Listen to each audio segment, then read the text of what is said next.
जे अंदर यारे पारे जे अंदर बेनियाज रब फरमायो वक़ुल इअमलू फसयरल्लाहु अमलकुम वरसूलुहु वल्मुमिनून।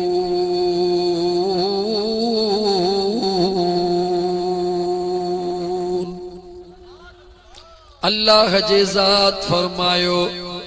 व कुल मुझा महबूब पांजा लबड़ा चोर। अल्लाह जे ज़ात बाबरकात मुझे मदीने जे शहंशाह के फरमायो मां अल्लाह जा महबूब अज पांजा लबड़ा चोर जी मुझा करीम रब दीवानन खे बुधाए आशिकन खे बुधाए त अमल कन ए मलू। अखर अखर जो तर्जुमो कंदो हला जुमले के मुकम्मिल आयत के मुकम्मिल कया त आशिकन के समझ अचे ता त सुभाणे को सादड़न मानन जो गलत इस्तेमाल न करे। अल्लाह जे कुरान करीम जा दलील भी दींदो हला दसींदो भी हला त कहिड़ी जगह ते लिखियला वकुल मलो ऐ मुझा महबूब ऐलान कर मौला कहजेला पंहिंजे दीवानन खे ऐलान करे चो पंहिंजे आशिकन खे ऐलान करे चो मां अल्लाह जे बानन खे ऐलान करे चो त ए मलू अमल कयो। छा कयो? अमल कयो। ए मलू अमल कयो। लेकिन अमल खां पहिरीं व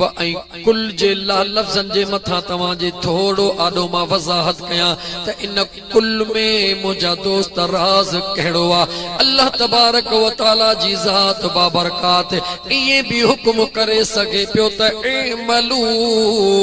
अमल कयो फसयरल्लाहु अमलकुम। तवां जो अल्लाह तवां जा अमल ॾिसी रहियो आ। अल्लाह ऐलान खुद न फरमायो हुक्म मुझे रब जो आ। अजो अल्लाह ऐलान जेला हुजूर के हुक्म करे रहियो आ ऐ मुझा महबूब पंहिंजे पाक लबड़न के खोल चो त इन लबड़न खोलण में हुजूर जे फरमाइण में इन कुल में इहो राज आ जो अजीज़ान मन कुरान करीम जी सूरह इखलास ॾिसण में त नढड़ी आ पर जॾहिं टे दफ़ा इंसान तिलावत कंदो आ त पूरे कुरान जे ख़त्म जो सवाब मिलंदो आ। सूरत दिसण में नढड़ी आ लेकिन खत्म कुरान जो सवाब टिन दफन सा मिलंदो आ। अगर तुझे मुझे ज़हन में यो ख्याल अचे इन करे मिलंदो आ जो अल्लाह जे वहदानियत जो बयान थियल आ अल्लाह जो शान बयान थियल आ त आऊं तोखे ॿुधाईंदो हला कुरान करीम जी हिक आयत आ जेके आयतुल कुर्सी सॼो वेंदो आ। पूरे कुरान करीम जे अंदर 30 पारन जे अंदर वॾे में वडी आयत इन बुनियाद ते आ जह आयत में फकत अल्लाह जो शान बयान थियल अल्लाह ला इलाहा इल्ला हु अल हय्युल क़य्यूम ला तअखुज़ुहु सिनतु वला नौम लहु मा फिस समावाति व मा फिल अर्द मन ज़ल्लज़ी यशफ़उ इंदहु इल्ला बिइज़्निही यअलमु मा बैन अयदीहिम व मा खल्फ़हुम वला युहीतून बिशैइन मिन इल्मिही इल्ला बिमा शाअ वसिअ कुर्सियुहु समावात वल अर्द वला यऊदुहु हिफ्ज़ुहुमा वहुवल अलीयुल अज़ीम।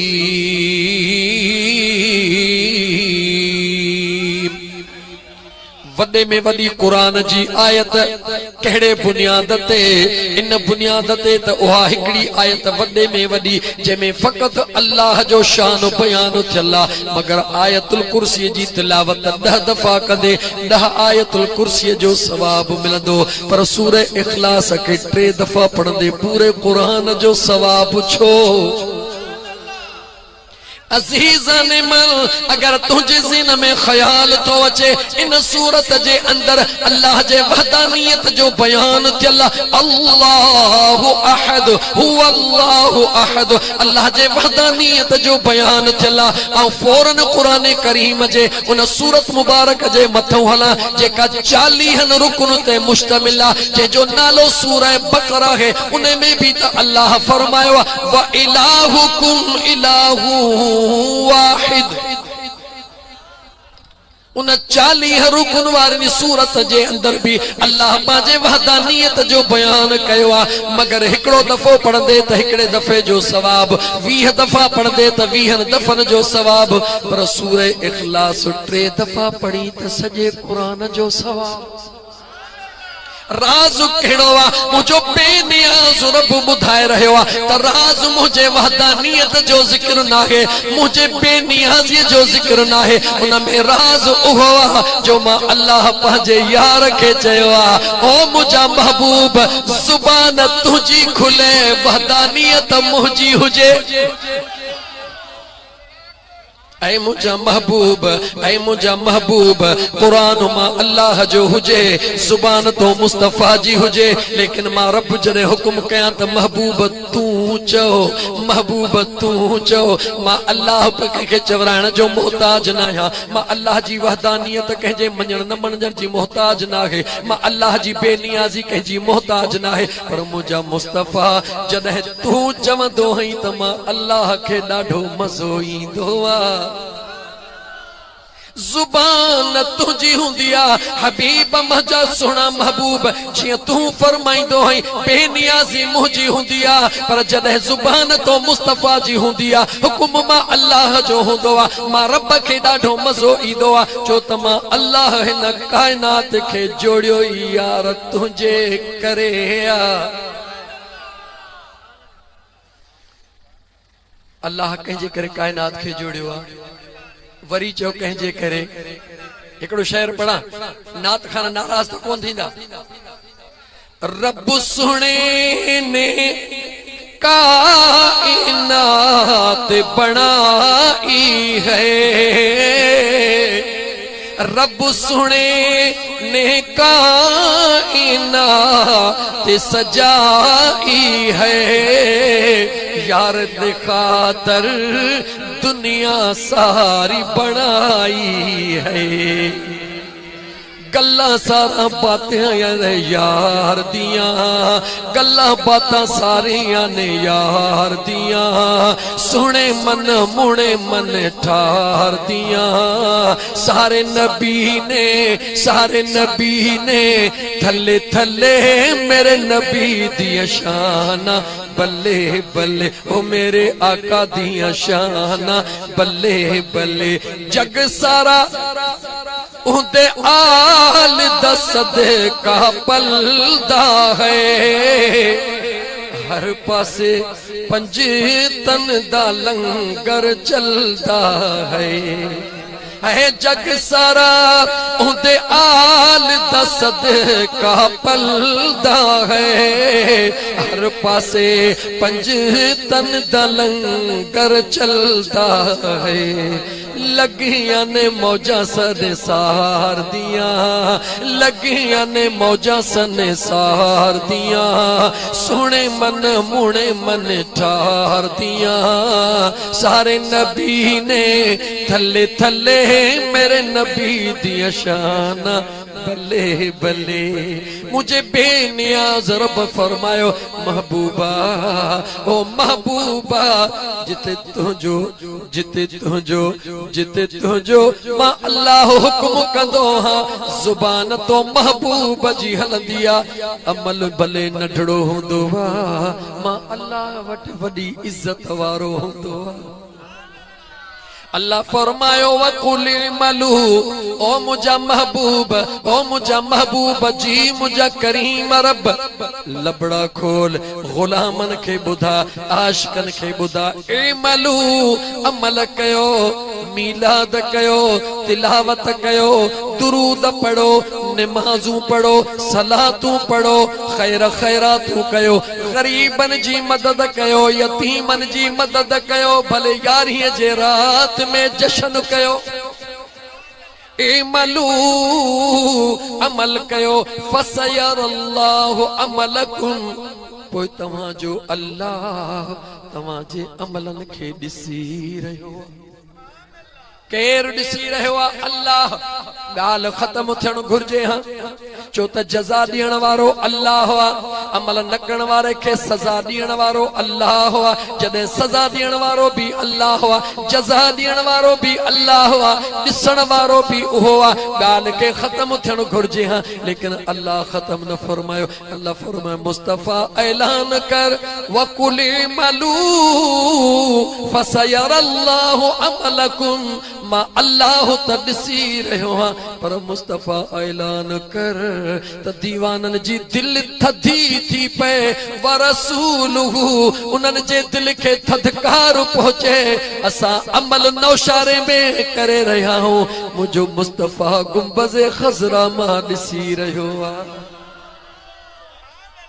मुझो महबूब मुस्तफ़ा सल्लल्लाहु अलैहि व आलिहि वसल्लम दलील अल्लाह जे कुरान करीम मां ॾींदुमि। मुझे बेनियाज़ रब फरमायो हबीब ऐलान तू कर त अमल कयो, तुंहिंजा ग़ुलाम अमल कंदा वञनि, तुंहिंजो रब बि ॾिसी रहियो आहे। व रसूलुहु महबूब तू ऐलान कर त मुंहिंजो महबूब बि ॾिसी रहियो आहे। मुंहिंजा महबूब तुंहिंजो ऐलान ॿुधी तुंहिंजा सहाबा ख़ुशि थींदा, पर जेके बाद में ईंदा जन सहाबा जी ज़िंदगी न ॾिठी, ताबाइन जी ज़िंदगी न ॾिठी, ताबाइन जी ज़िंदगी न ॾिठी, उन्हनि जे ज़िंदगी में त रुॻी वली हूंदा। महबूब ऐलान कर वल मुमिनून त उन्हनि जी दिल ख़ुशि थिए। ख़ुदा बि ॾिसी रहियो आहे, मुस्तफ़ा बि ॾिसी रहियो आहे, त ईमान वारा बि ॾिसी रहिया आहिनि। अल्लाह ताला कुरान करीम में फरमाए रहियो आहे अमल तव्हां करे रहिया हो, अल्लाह बि ॾिसी रहियो आहे, उनजो रसूल बि ॾिसी रहियो आहे, ईमान वारा बि ॾिसी रहिया आहिनि। हिकिड़े मिंट लाइ मूंखे जवाबु ॾे, जॾहिं मुंहिंजे मदीने जे मीर जो ज़िक्र ईंदो व रसूलुहु त आशिकनि जी दिलि चवंदी गुंबज़े ख़ज़रा मां रसूलुल्लाह ॾिसी रहियो आहे। जॾहिं वल मुमिनून जो नंबर आयो, अकुल वारे जो ज़हन कमु कंदो त क़ुरान मौजूदा माण्हुनि खे ॿुधाए रहियो आहे वल मुमिनून मोमिन ॾिसी रहिया आहिनि। मां तव्हां खां सवाल तो पूछा, अल्हम्दुलिल्लाह हिते त मीलाद जे महफ़िल में हुजूर गौसे आज़म जे महफ़िल में सभई ईमान वारा वेठा आहिनि, पर जेकॾहिं तव्हांजो को दोस्त नान मुस्लिम बि हिते मौजूद हुजे, उनखे बि वेहण जो हक़ आहे, ॾिसण जो हक़ आहे, उहो बि ॾिसी रहियो आहे। लेकिन क़ुरान चवे थो फ़क़त मोमिन ॾिसी रहिया आहिनि, यानी हिन महफ़िल में त जेके हूंदा उहे ॾिसी रहिया आहिनि, पर जेके क़बरुनि में सुता पिया आहिनि उन्हनि मां फ़क़त मोमिन ॾिसी रहिया आहिनि। हिननि अखियुनि सां सभु को ॾिसंदो आहे, पर हिननि अखियुनि सां केरु ॾिसंदो आहे? फ़क़त ॿुधा, फ़क़त मोमिन ॾिसंदो आहे। मुंहिंजे बेनियाज़ रब फरमायो कॾहिं बि परेशान न थी जा, मायूस न थी जा त अमल मां कयां पियो, मुंहिंजे मुस्तफ़ा खे ख़बर आहे अलाए न आहे, मां ख़ुदा बि ॾिसी रहियो आहियां, मुंहिंजो मुस्तफ़ा बि ॾिसी रहियो आहे, ईमान वारा बि ॾिसी रहिया आहिनि। यानी असांजे दिलि खे तस्कीन मिली वियो त महबूबे सुबहानी बि ॾिसी रहियो। इते बीहंदुसि, बीही ॻाल्हि खे थोरो यू टर्न ॾेई चेंज कंदुसि, हदीस कुदसी जो हवालो ॾींदुसि, रसूलुल्लाह जो फरमान जो हवालो ॾींदुसि, इमाम बुखारी जो हवालो ॾींदुसि। नौशहरो त छा, पर दुनिया जे अंदरि कोई बि दुनिया जो आलिम इंशाअल्लाह ताला इन हदीस कुदसी खे रिजेक्ट करण जो तसव्वुर बि नथो करे सघे। मुझे मदीने जे मीर फरमायो, कंहिं फरमायो? मुझे मदीने जे मीर सल्लल्लाहु अलैहि व आलिहि वसल्लम फरमायो जॾहिं आशिक पंहिंजे इश्क जे, जॾहिं आशिक पंहिंजे इश्क जे उन कमाल ते पहुचंदो आहे। जुमलो वरी दोहराया, जॾहिं आशिक पंहिंजे इश्क जे उन कमाल ते पहुचंदो आहे जॾहिं तन मन में यार जी फ़क़त तवार हूंदी आ, हीअं ॾिसे तॾहिं बि यार, हीअं ॾिसे तॾहिं बि यार, हेठि ॾिसे तॾहिं बि यार, मथे ॾिसे तॾहिं बि यार। जॾहिं इन मंज़िल ते दीवानो पहुचंदो आ, मुझे मदीने जे मीर फरमायो त मुझो अल्लाह ऐलान कंदो आ, ओ मां अल्लाह जे इश्क में फना थियण वारा, हाणे ज़ुबान तुंहिंजी हूंदी, कलाम तुंहिंजे रब जो हूंदो। हदीसे कुदसी जा लफ्ज़ मुझे मदीने जे मीर सल्लल्लाहु अलैहि व आलिहि वसल्लम फरमायो, जॾहिं ईमान वारो आशिक दीवानो अल्लाह जे इश्क में फना थी वेंदो आ। कीअं फना थी वेंदो आ? चो जीअं सचल सुहिणो थियो आ। कीअं फना थींदो आ? चो जीअं भिट जो घोट थियो आ। नमाज मां भी पढ़ा पियो, नमाज खालिद फकीर भी पढ़े पियो, नमाज सभई दोस्त बुरड़ा भी पढ़न पिया, नमाज त सब को पढ़े पियो, पर जीअं लतीफ पढ़ी ईअं नमाज भी तो को पढ़े न। आशिकन जी नमाज अलग होंदी आ, दीवानन जो अंदाज अलग होंदो आ। लतीफ सरकार नमाज कीअं पढ़ी आ? पाण फरमाइन था, जा जा पसी पाण खे, जा जा पसी पाण खे, ता ता नाहे सुजूद, विञाही वजूद, तिहां पो तकबीर चओ। जा जा पसी पाण खे, जा जा पसी पाण खे, ता ता नाहे निमाज़, हे सभई विञाए साज़, तिहां पो तकबीर चओ। पंहिंजे पाण खे ख़त्म करे, इन पंहिंजे ज़ालिम खे कुही करे, इन अना जे मुजस्समे खे ख़त्म करे, मज़ो निमाज़ जो पो वठी ॾिस। जीअं दिलबर लतीफ तो चवे त बीठो फर्श ते हूंदे, दीदार अर्श जा पियो कंदे। दुनिया ॾिसंदी मुसल्ले ते बीठो आ, दुनिया ॾिसंदी मुसल्ले ते बीठो आ, कमरे में बीठो आ, पर दुनिया जी निगाह तोखे मुसल्ले ते ॾिसंदी, पर तुंहिंजी दिलि तोखे मदीने में घुमाईंदी। इहा निमाज़ मुंहिंजा दोस्त अज़ीज़, इहा निमाज़ कॾहिं नसीब थींदी आ? जो जॾहिं अंदर में अल्लाह जो इश्क पैदा थींदो आ। यह नमाज कदे नसीब थींदी जदे अंदर में अल्लाह जो इश्क पैदा थींदो। दावा करण सौलिया, नारो हरण सौलोआ, अंदाज मटाइण सौलाहन, रूप चेंज करण सौलाहन, लेकिन हकीकी इश्क जे मंजिल ते हलण सौलो कोन्हे। जेकॾहिं सौलो हुजे हा त सब को पहुची वञे हा। मुंहिंजा यार जेकॾहिं हकीकी इश्क ते पहुचणो आहे त पहिरीं जेको अंदर जो ही कतलाम ज़ालिम नफ्स वेठो आहे इन खे जेसिताईं हीअं न कहंदे, लतीफ़ सरकार फरमायो जे भाई जोगी थिया, जे भाई जोगी थिया त संग सभे ई छॾ, ओडो थी अलफ जे मन में मसी गॾ, पो हितों लाहू थी लॾ त गुर खे गॾिजी का पड़ी। पर जे भाई जोगी थिया तमो छॾ तमाम, गोला जे गोलन जा तन जो थी गुलाम, तनागा तुझो नाम लिखजे लाहूतिन में। गाल दुखी कोने, गाल ॾाढी सौली आ, इंतहाई सौली आ, पर मुंहिंजा दोस्त उन ते पहिरो कदम रखण ॾाढो ॾुखियो आ। हज़रत अलीउल मुर्तज़ा शेर खुदा करमुल्लाह वजहुल करीम फरमाइन था, पाण फरमाइन था, ऐ सालिक वेही केॾी न ॻाल्हियूं कंदो है, को अहिड़ो हुजे जेको नज़र करे त उॾामी वञा, को अहिड़ो हुजे जेको नज़र करे त तकदीरूं बदिलजी वञनि। शेर खुदा फरमाए थो, जे हिम्मत करी त हो तूं बि त थी सघीं। पाण फरमाइन था, जे हिम्मत करी तो वो तू भी तो थी सकी। तो मौला अली मुश्किल कुशा शेर खुदा फरमाइन था, अल्लाह जे ज़ात बाबरकत मां ना उम्मीद न थी, रुगी कदम अगते वदा, मुझो खुदा भी तो सा गदा, तो मुझो महबूब मुस्तफा भी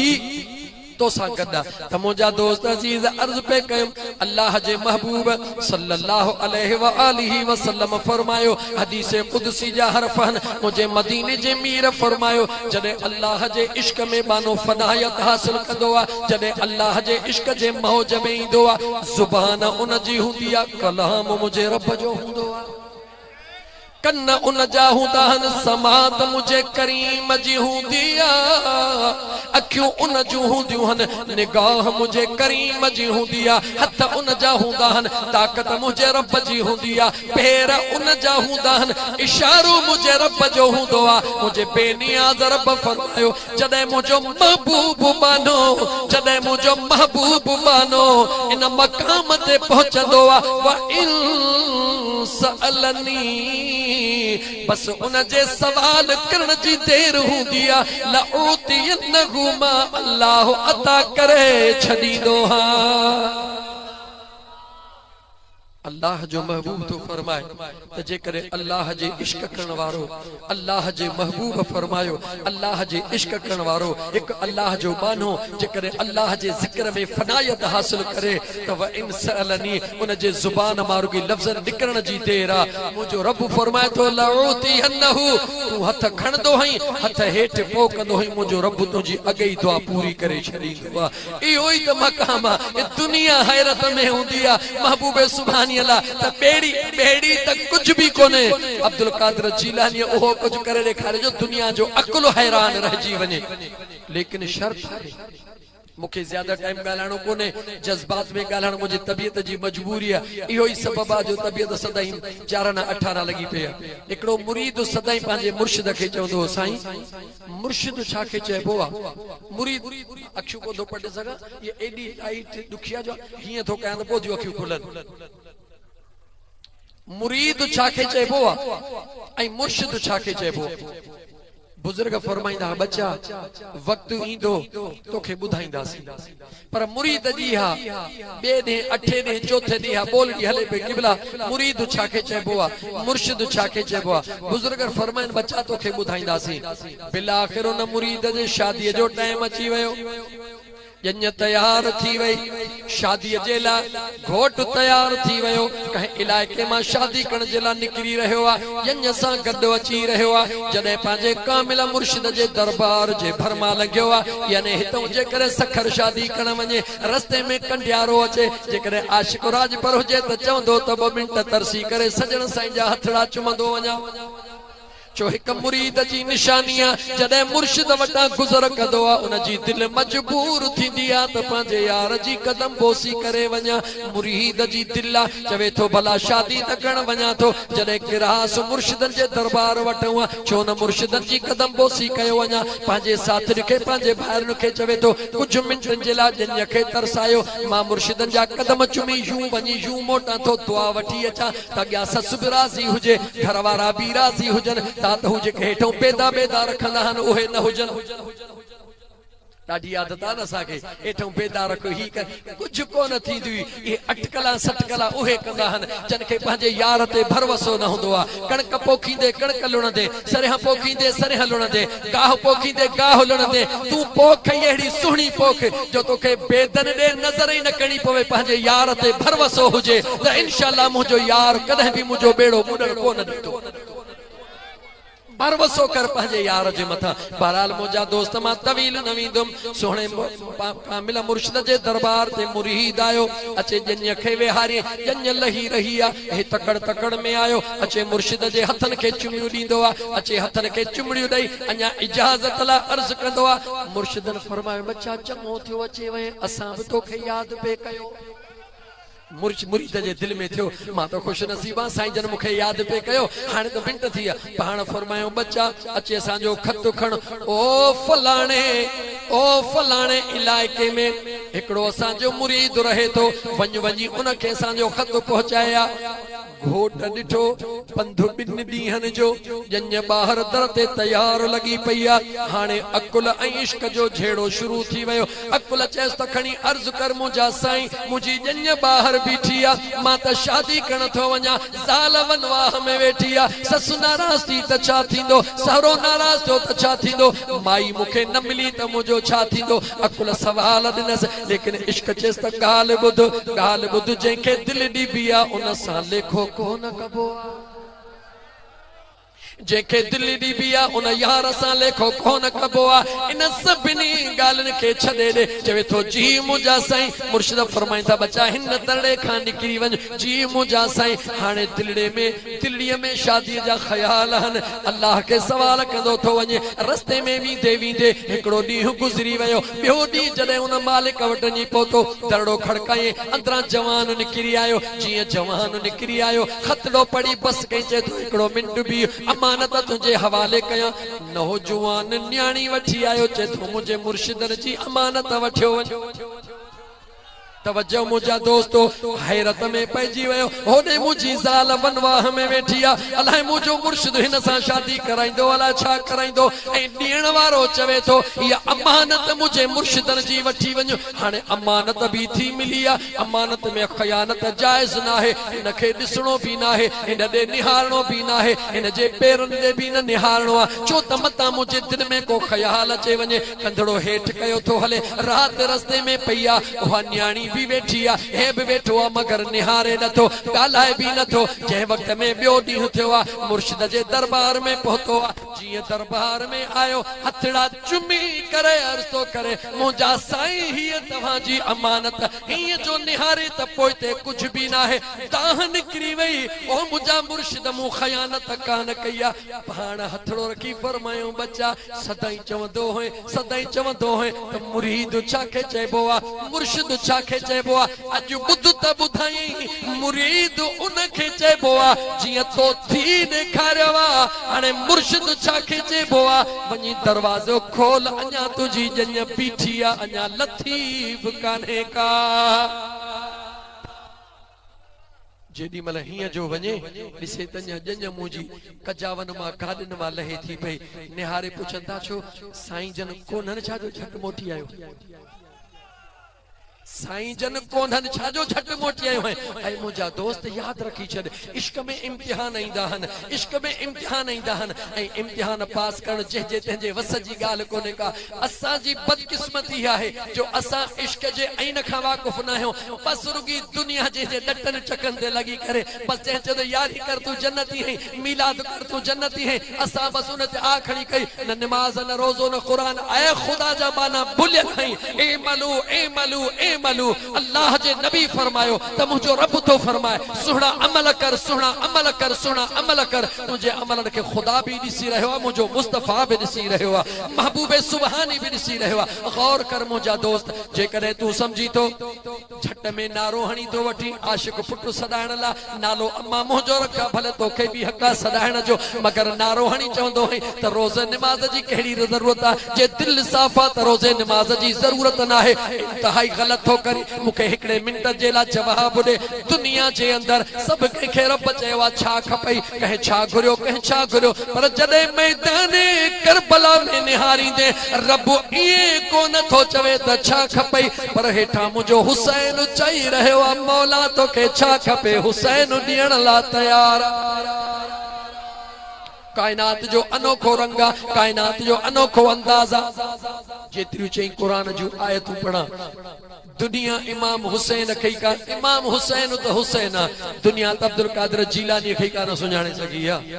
उहा इमाम हुसैन खे किथों सुञाणंदी सुहिणे शेरे ख़ुदा खे किथों सुञाणंदी जेतिरियूं चवी ओ नौशारे फिरोज़ वारा मां क़ुरान करीम जूं आयतूं पढ़ंदो वञा ॿुधाईंदो वञा तूं मूंखे ॿुधा सुहिणो अली जंहिंजो नालो अली आहे अली चइबो छाखे आहे अली आहे केरु अलीअ जे हक़ीक़त में वेंदे ऐं तुंहिंजे वहम जो पखी पाश थी वेंदो अलीअ जे ऐन खे बि पुॼी कोन सघंदो अली उहा ताकत आहे लेकिन मुंहिंजा दोस्त चूंकि वक्त महदूद आहे मां क़ुरान करीम जूं आयतूं केतिरियूं पढ़ा बस मां एतिरो अर्ज़ कंदुमि त मैदान करबला जे अंदर इमाम हुसैन पंहिंजे रब खे चई रहियो आहे इश्क इन खे चइबो आहे तूं थो चवीं त आशिकनि वटि नमाज़ जो तसवुर कोन्हे मां थो चवां त मुंहिंजे हुसैन खां वधीक दुनिया जो को आशिक ॾेखार अगर आशिकन जो सरदार खपे, अगर आशिकन जो सरदार खपे तो दरे हुसैन का सवा बियो कोई न मिली सकदो। इमाम अली मकाम हुआ जेको अल्लाह के अर्ज कर मौला छा खपे, रब तो चवे दिलबर कासिम दे मुजा मौला हाजरा। अल्लाह छा खपे चवे तो अली अकबर दे मुजा मौला हाजरा। मुजा मौला बियो छा खपे, रब चवे अली असगर दे मौला मुजा हाजरा। अल्लाह चवे भाणे जो आइनो मोहम्मद दे मुजो हुसैन चवे मौला हाजरा। अल्लाह चवे पंहिंजो अब्बास दे मुजा मौला हाजरा। अल्लाह चवे हुसैन मुंडे हलिया चवे तो मौला तुझो हुसैन भी हाजिर आ। लेकिन जॾहिं सुनो हुसैन पंहिंजी हाज़िरी ॾींदो आहे, बेनी हज़र बजे दरबार में अर्ज़ कंदो आहे मौला तुझो हुसैन त हाज़िर आहे, पर एतिरी मोहलत ॾे त सजदो ॾेई वठां, क़यामत ताईं दुनिया खे ख़बर पवे सब कुछ ते ॾियण लाइ तयार आहे, मगर हुसैन जो नालो आहे उहो सजदो छॾण लाइ तयार नाहे। हुसैन सब कुछ छड़न ला तैयार आ, मगर अल्लाह जे दरजो सजदो छड़न ला तैयार ना है। सजदे हुआ इब्तिदा का निहार आदम अलैहिस्सलाम वट भी सजदो, पहरो सजदो आदम वट थे के तो जह सजदो कयो ही कोने, कन केर था जेके सदाई सजदे में रहा। इन राज के तो सुञाण, तू तो चवी आदम के सजदो, मां चवा तो आदम के सजदो ना है, आदम वारे के सजदो आ। तू चवी तो खुदा कुरान में चवा आदम के सजदो, मां भी तो के जवाब तो दिया। तू चवंदो है मुंह तरफ काबतुल्लाह शरीफ, तू काबे जी नियत कंदो है, मुंह तरफ काबे दे जवाब दे, काबे जे साम्हूं बीहंदो है, नियत कंदो है मुंह काबे दे, सजदो काबे के कंदो है या काबे वारे के कंदो है। मुहड़ काबे दे हुंदी आ, सजदो काबे जो न हुंदो आ, सजदो काबे वारे जो हुंदो आ। साम्हूं आदम आ, सजदो आदम जो ना है, आदम वारे जो सजदो। लेकिन लेकिन महबूब संदे मान के समझण त दुखियो आ, इन इश्क जे अंदाज के समझण त दुखियो आ। महबूब संदे मान के समझण त दुखियो आ, इन इश्क जे अंदाज के समझण त दुखियो आ, इन इश्क जे अंदाज के समझण त दुखियो आ। कह समुझ दिसंदा वया झुकंदा वया ओहे असहाबी थी वया, दिसंदा वया झुकंदा वया असहाबी थी वया, असहाब थी वया, असहाब थी वया। उन इश्क ऐं ईमान के समझण त दुखियो आ, उन इश्क ऐं ईमान के समझण त दुखियो आ। महबूब संदे मान के समझण त दुखियो आ, इन इश्क जे अंदाज के समझण त दुखियो आ। अच कुरान करीम जे मथा जेतिरियूं आयतूं मूंखे अध कलाक जी इजाजत आ, अध कलाक थी बस मां तर्जुमो करियो था। चरियो आशिक जॾहिं चरियो चरियो चरियो आ न, जॾहिं चरियो पंहिंजे मौज में ईंदो पोइ ख़बर ई न पवंदी आहे। अल्लाह ताला जे कुरान करीम में जेतिरियूं ओ फ़कीरो कदे रबियुल अव्वल रबियुल सानी का सवा कहीं नॉर्मल महीने में प्रोग्राम रखो, हे फकीर थकल न हुजे 2.5 कलाक जा दियो।